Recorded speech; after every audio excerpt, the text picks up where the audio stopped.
E agora a gente vai falar sobre saúde, porque no último sábado foi um dia sobre a gagueira. Foi uma data para refletir sobre esse distúrbio que afeta a vida de muitos brasileiros. Mais detalhes sobre causas, sintomas e tratamento da gagueira você confere no nosso quadro Entrevista.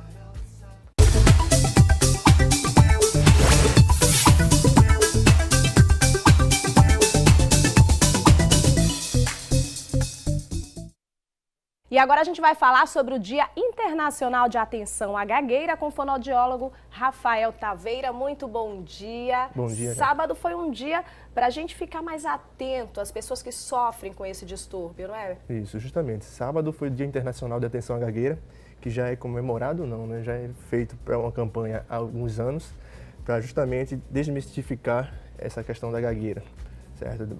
Informar a população geral o que é a gagueira. Para quem está em casa acompanhando, a gente anunciou aqui sobre um distúrbio que acontece com as pessoas e que afeta muitos brasileiros. Como é que é na prática? Como é que é descoberto? Como que é a gagueira? Como a gente pode explicar para quem está em casa de uma forma mais técnica? Então, na verdade a gagueira inicia na infância, certo? Normalmente na infância, com uma gagueira que a gente chama de natural. Então a maioria das crianças, quando está em fase de desenvolvimento da fala, ela passa por uma fase de gagueira natural, certo? Então os pais têm que estar atentos a isso, né? A maioria das vezes essa gagueira ela passa normalmente e não precisa de tratamento. Mas se o pai estiver achando, tiver alguma dúvida, tem que procurar o fonoaudiólogo, que é o profissional indicado para fazer a avaliação e dar o diagnóstico de gagueira. Certo. No caso da criança que fica com muita repetição, que a palavra fica esticada, prolongada, como a gente fala, isso os pais devem ficar atentos, porque pode se tratar de uma gagueira? Pode, isso é. Veja só, normalmente na gagueira natural, o principal sintoma é a repetição. Repetição. A gente não encontra muito na parte da prolongamento e bloqueio, até que pode ter, certo, mas a maioria é repetição, início de sílabas e frases. Certo. Tá? As coisas é o seguinte, a questão não é os pais, isso aí não é uma preocupação, mas se os pais às vezes ficam ansiosos com isso, achando que o filho vai ser gago, então algumas atitudes dos pais até podem piorar esse quadro da criança. Então passar de uma gagueira que a gente chama natural para uma fase de transição para uma gagueira patológica. Então, por isso que precisa de uma orientação do profissional, para tranquilizar os pais, né, e saber como lidar com essa fala da criança. Certo. No caso da gagueira, muita gente associa isso também à timidez. Muita gente que é tímido acaba, no meio de uma situação gaguejando.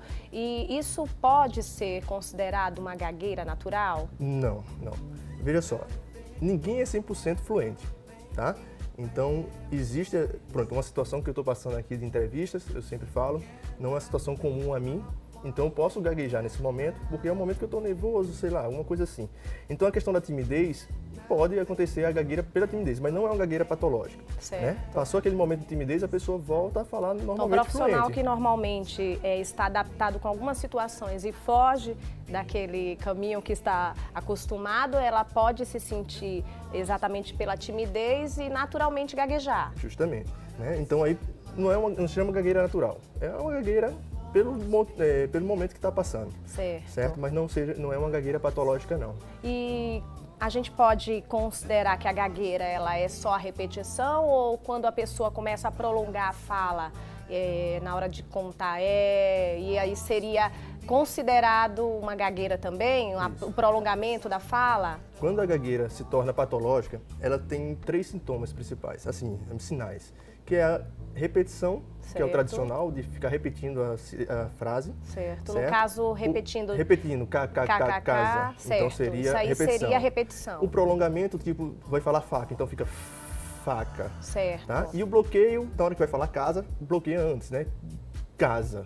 Então, são 3 características. 3 características da gagueira. gagueira. Pode ser gagueira, certo? Então, essas aí a gente fica observando. Certo. Agora, a gagueira tem tratamento. Tem. Mas tem cura? Então, essa é muito discutida. Na verdade, assim, a gente quando está em tratamento da pessoa que gagueja, a gente quer que ele se torne uma fala espontânea. Porque muitas das pessoas que gaguejam, ele controla a sua fala, né? E isso deixa ele gaguejando ainda mais, certo? Então, assim, a questão da cura é discutida, Mas com o tratamento, a pessoa que tem gagueira, ele consegue se comunicar bem, ele consegue ter uma vida normal sem dificuldades, certo? Então é isso, né? Então, como eu te falei no início, ninguém é 100% fluente, né? Então, em algum momento, a pessoa que fez o tratamento de gagueira, melhorou a fluência, né? Vai poder chegar um momento de gaguejar também, mas isso aí não vai ser mais patológico. Tá? Então ele vai ser uma pessoa que vai ter uma fluência e vai ser espontâneo. Certo. No caso das pessoas que normalmente são gagas, mas que no momento da música, no momento do canto, elas não gaguejam, né? E aí a gente fala, nossa, por que será que isso acontece? Como é que as pessoas gaguejam e na hora da música conseguem cantar sem gaguejar? O que é que acontece nesse momento? Então, isso aí é um momento de fluência. Na verdade, assim, a pessoa quando está cantando, ele muda a entonação da voz, ele assume um personagem, né? Então, assim, não é uma fala espontânea. Normalmente a gagueira acontece na fala espontânea. Então, quando a pessoa está conversando com outra. Então, o canto é um momento, às vezes, de distração, ele assume aquele personagem de cantor, né? Muda a entonação da voz e aí ele consegue essa fluência. Que, na verdade, depois que para de cantar, ele volta a ser gago, se for o caso da pessoa que tem gagueira. Que tem a patologia, no Que tem a patologia, né? de gagueira. Nesse caso, o tratamento da gagueira acompanhado do fonoaudiólogo é o mesmo tratamento para a pessoa que trabalha com a voz, que faz o aquecimento? É necessário que o gago faça exercício de aquecimento, de respiração, ou é um tratamento diferenciado? É diferenciado, né? Assim, são coisas diferentes. A gagueira é uma patologia de linguagem e a parte de voz é a parte de voz. Tá? Então, assim, na verdade, a minha abordagem, por exemplo, não faz muito exercício para casa. Certo. A gente trabalha mais com a questão espontânea, a parte discursiva da pessoa que gagueja. Tá? Mas existe também exercício de respiração. Normalmente, quando a pessoa tem uma tensão mais generalizada, a pessoa que tem gagueira tem muita tensão, a gente trabalha a parte respiratória também, certo? Mas isso não vai curar a gagueira, por exemplo. Faz parte de um tratamento para...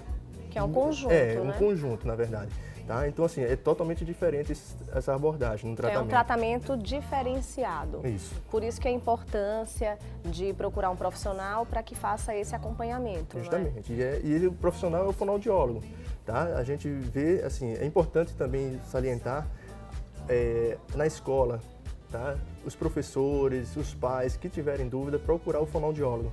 Tá? Então, assim, tem algumas pessoas que procuram até o médico antes. Né? Mas o pediatra, normalmente, que são crianças, eles observando, eles também encaminham para o fonoaudiólogo. Então, qualquer dúvida que seja exatamente observado pelos pais, é interessante procurar um fonoaudiólogo para até poder diagnosticar, ver o que está acontecendo, se é uma patologia ou se é uma fase também, no caso Justamente. das crianças. Não é? E saber como lidar com essa patologia. Como lidar. Né? Essa é uma questão muito importante, porque eu acho que o Dia Internacional da Gagueira vem exatamente para a gente refletir, porque muita gente que tem a gagueira sofre com esse problema, não é? Sofre com as pessoas que às vezes acabam não sabendo como lidar com a pessoa que tem gagueira, e isso acaba fazendo com que o gago fique retraído, fique cada vez mais tímido, que não consiga expressar os seus pensamentos diante de uma conversa, não é isso? Isso, eu acredito que assim, a grande questão dessa campanha é isso.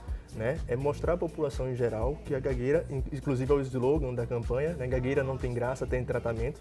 Então, graças a Deus, hoje em dia, né, melhorou bastante a questão da população saber, graças a essa campanha também, né, graças a vocês da comunicação, que é importante estar trazendo esse tema para a população em geral, saber que a gagueira, quem tem gagueira, sofre com isso. Né? Então, é realmente uma patologia, é uma coisa de certa forma grave para a pessoa que tem, tá? E que tem tratamento. Acho que ninguém deve mangar vamos dizer assim, da pessoa que tem gagueira, não tem que rir na hora que ele fala, tem que ter paciência esperando ele terminar a frase.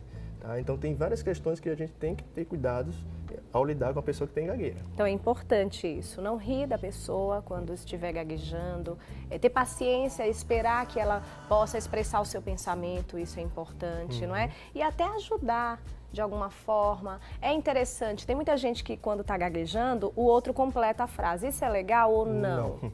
Eu acredito que assim, eu atendo vários pacientes com gagueira na clínica, e isso é uma das queixas grandes deles. Porque normalmente alguém vai e quer completar. Completa. Não pode. Assim, ninguém gosta disso, né? Você está falando, se alguém ficar intrometendo na sua fala, ninguém vai gostar. E principalmente a pessoa que tem gagueira. Então a gente sempre fala, tenha paciência com a pessoa que tem gagueira. Né? Espere ele completar a frase que vai conseguir completar. tá? Por mais que ele esteja travando, por mais que ele esteja repetindo, ele vai chegar um momento que vai conseguir completar a frase. Então a gente, né, tem que estar com essa paciência e saber lidar. É isso mesmo. Quero agradecer a sua participação aqui em nosso agradeço. programa, viu? O Rafael Taveira, que é o fonoaudiólogo aí dos artistas. Um excelente profissional, inclusive faço acompanhamento, agradeço muito. Muito obrigado. E assim, essa data é realmente muito importante para que a gente possa refletir e ajudar as pessoas que sofrem com esse distúrbio, viu? Então, fique atento se você conhece alguém, inclusive, que muitas vezes tem a gagueira e nunca procurou um profissional. Isso. Nunca foi até um fonoaudiólogo, né? Então, é importante que seja nesse momento, você que está assistindo essa entrevista, que faça com que essa pessoa, se ela se sente, né, mais tímida, mais retraída exatamente pela gagueira, que ela procure um profissional que ela vai ter um encaminhamento e que vai se tornar uma pessoa mais tranquila, né, diante da situação, não é? Com certeza. Isso é uma coisa que acontece bastante. A pessoa que tem gagueira, ela tem vergonha de procurar até o profissional. Né? Então, a pessoa que gagueja, procure o profissional que vai lhe ajudar bastante a ter uma fluência. Com certeza. Mais uma vez, muito obrigada e esse foi o nosso quadro Entrevista.